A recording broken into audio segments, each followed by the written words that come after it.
Welcome to the deep dive. Buckle up because today we're tackling a wild one. What if our reality is, well, a video game? It's a trippy concept, right? Yeah. And our jumping off point is this YouTube video with clips from a hypnotherapy session. They're exploring Second Life, the online world, and how it might reflect bigger truths about, well, reality. See, that's what caught my eye. Like, what if our world is Second Life, just, amped up, and we've forgotten we're playing? Exactly. And this session goes deep. Can we hack reality's rules? What's logging out even mean? Are we pawns or can we become the players? Heady stuff. For sure. But before we go full Matrix, gotta lay some groundwork. Some folks might not know what Second Life even is. Good point. So Second Life, it's this online platform where users create, like, avatars of themselves. No, their little digital twin. Yeah. And they build homes, have relationships, even jobs, all inside this virtual world. So they're living another life digitally. That's the whole idea. Now, this hypnotherapy session, it takes that concept and says, hold on, what if there's a higher dimensional version of this going on? Like an energetic second life we can't normally see. Whoa, okay. So not just a game, but a whole other reality we're plugged into. That's the rabbit hole we're going down. Right. And get this, the person under hypnosis, they describe encountering another player in this energetic second life. No way, really. Yeah. And they even see how this person's energy is being, like, channeled into the game. Okay, that's fascinating. But why would someone be playing in this energetic version of Second Life? What's the point? Here's where it gets juicy. The hypnotized subject, they notice the player's avatar is kind of idealized. Like, it's who this person wishes they were in real life. Oh, interesting. So escapism, maybe. Creating a better version of yourself. Seems like it. We all have those parts of ourselves we tweak, right? Makes sense. Someone might want to live out that fantasy, even energetically. Totally. But what does that say about our reality then, if that's what folks are doing on some deeper level? It gets you thinking, huh? Like, are we all deep down searching for a reality that's more fulfilling? Is that a human thing, to project our ideal selves elsewhere? Heavy stuff, but we're just scratching the surface, right? This session goes even further, saying our whole reality might be a game. Oh, yeah, it gets wilder. And one of the most shocking things the subject says is that only, like, 20% of humanity actually has souls. Everyone else is something else entirely. Hold up, what? Yeah, they call them statisticians. Statisticians? What's that supposed to mean? And, like, are they the only real players in this game? It's not totally defined, but it seems like they're kind of like NPCs in video games. You know, they populate the world, but they don't have the same level of, like, agency or consciousness as the players. So everyone else is just background code, helping the game run, but not really calling the shot? That's kind of the vibe I got. That's a lot to process. If we're all just code in some giant simulation, what does that even mean for free will? For our purpose? Right. But here's a twist. The session also suggests that even if this reality is a game, we're not just passively being played. We're powering the whole thing. Wait, seriously, we're the batteries for this cosmic simulation. How does that even work? They're saying it's our emotions, our experiences that fuel it. Every interaction, feeling, thought, it all feeds into this bigger energy system. So our collective emotions are like the fuel. But then even the bad stuff, anger, fear, sadness, it all feeds into this thing. That seems to be the idea. All our experiences, good and bad, play a role in this cosmic game. Like, our darkness has a purpose, too, somehow. Man, my head's spinning. Stuck in a video game, fueling it with our feelings, surrounded by NPCs. This is intense.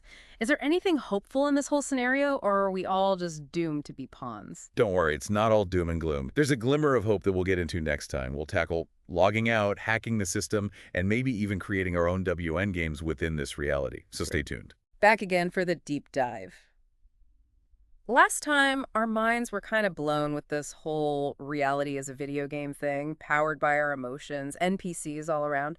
It stuck with me. I bet. It definitely makes you rethink things. But before we jump into the, more uplifting side of it, we got to circle back to logging out. You seem pretty hooked on that. Oh, for sure. It's fascinating. And Andy, kind of freaky. Like, if this is all a game, what happens when we hit the off button? Is death the ultimate escape? This session makes it sound way more complicated. Yeah, they're saying true logging out means detaching from everything that makes up our identity here. ego, relationships, even the stuff we're passionate about. Whoa, so you got to race yourself to disconnect, but that's got to be near impossible, right? Yeah. We're so invested in this life, our connections, everything. How do you just let go of it all? Exactly. That's the point they're making. We're so bought into the truth of this reality, our stories about who we are. Letting go seems almost impossible, like wiping your whole hard drive. Makes me think about how they said some people might choose to leave early, like through suicide. Do you think that could be them trying to log out, even if it's not the ideal way? That's a tough one. And we got to be careful about generalizing. People's choices are complex. Hmm. But this session does make you think about how heavy this game, this reality can feel. If someone feels trapped, overwhelmed by the rules, it makes sense they'd want out, even if it's not the right way. Man, that's heavy. It really shows how important it is to understand this game, how to play it so we don't get crushed, you know? But if logging out is that hard, maybe even dangerous, are we just stuck here forever, no changing the game while we're in it? Not necessarily. There's hints about something more doable, even empowering. Remember the square apple thing? Oh yeah, like if you can imagine something impossible, maybe that means we can change other impossible stuff by changing our beliefs. Sounded pretty out there to me, honestly. I can't just wish my problems away, right? Of course not. It's not about ignoring reality or being all magical thinking, but our perception does shape our experience. They're saying we might have more power to influence things than we realize. Got to shift our mindset, though. Okay, I'm listening, but still skeptical. Yeah. How does that hacking work? What makes my thoughts change reality? Think back to how our emotions, our experiences fuel this whole game. If we're the energy source, then changing that energy could change the system itself, right? Like a feedback loop, So if I'm all doom and gloom, I'm making the game worse, attracting bad stuff. basically. Yeah. But flip it around. Focus on good vibes, what you want to create, and you might steer things in a better direction, like changing the code from within. So instead of escaping, which sounds near impossible, maybe it's about being a better player, learning the hacks, changing ourselves to change our world. Exactly. And they do give advice on that. They're big on focusing on joy, setting your own rules, not letting the outside world program you. Sounds great in theory, but how sell you? Life throws so much negativity at us. News, social media, just the daily grind. It's hard enough surviving, let alone being joyful and rewriting reality. It is overwhelming, no doubt. But even small steps matter, they say. Start by noticing the programming around you and choose what you let in. So be mindful about what we consume, right? Information, media, even the people we hang out with, their vibes. Exactly. You control your attention. Instead of getting sucked into the bad stuff, look for what brings you joy, what inspires you, what makes you feel alive.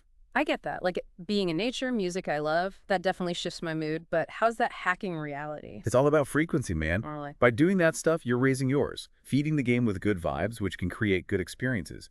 Not ignoring problems, just choosing how you experience things, even within the game's limits. So it's taking control back, being a conscious player, not just getting played right, but the outside world. Can I really change big stuff like global events just by thinking good thoughts? That's the next level, and we'll get into it in the last part.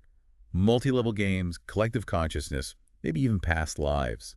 Stuff's about to get really interesting. Back for more deep dive. We've been down the rabbit hole, folks. Reality as a video game, logging out, hacking the system. Now, hold on to your hats because we're talking multi-level games. This is where it gets really mind-bending. They're saying within this big game of life, we make and play countless smaller ones. Whoa, okay, break that down for me. Think about it. Your job, relationships, hobbies, even your beliefs. Those are all kind of like games, right? With their own rules, goals, players. Oh, I see what you mean. Like in a video game, you got your main quest, but then there's side quests, mini games, all that. So we're playing life, but also making up our own little games within it. Exactly. And the thing is, we get so caught up in those mini games, we forget the bigger picture, like taking work deadlines or social media way too seriously. Dude, I feel that. Sometimes I gotta step back and be like, why am I even doing this? Is this fun or am I just on autopilot? That's the key question. Recognizing those mini games are just made up. We can choose which ones to play, how to play them. That's powerful. So not quitting those games entirely, but being more aware, making sure they fit with what we actually want. Right on. And this leads to another wild part of the session. Past lives.